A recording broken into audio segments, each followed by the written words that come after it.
প্রিয় মৎস্য চাষী ভাইয়েরা, আপনারা দেখছেন তুবা এগ্রো অ্যান্ড ফিশারিজের মৎস্য চাষ। এই মৎস্য চাষী সম্পূর্ণরূপে অর্গানিক প্রোডাক্ট ব্যবহার করা হয়েছে তুবা এগ্রো অ্যান্ড ফিশারিজের অর্গানিক প্রোডাক্ট।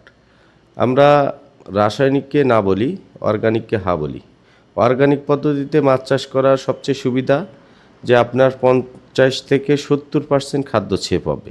এখন হয়তো বা মনে করতে পারেন যে 50 থেকে 70% খাদ্য সেভ হওয়া কিভাবে সম্ভব। এখানে অর্গানিক পদ্ধতিতে মুখ্য উদ্দেশ্য যে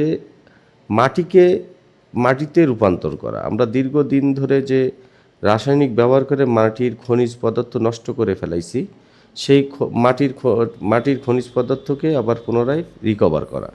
যখন মাটি তার খাদ্য উৎপাদন করবে, তখন জোপ্লান্টন ফাইটোপ্লান্টন যখন উৎপাদন করবে, মাছ অটোমেটিকই প্রচুর প্রোটিন পাবে।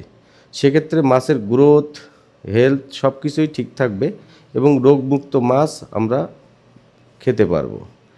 সেই সাথে বলতে চাচ্ছি যে মাটি সেফ তো পানি সেফ, পানি সেফ তো মাছ সেফ। অতএব আমরা ভেনামি, গলদা, বাগদা এবং সাদা মাছ মিশ্র চাষ সব কিছুই করতে পারবো তুবা এগ্রো অ্যান্ড ফিশারিজের মেডিসিনের মাধ্যমে, অর্গানিক মেডিসিনের মাধ্যমে।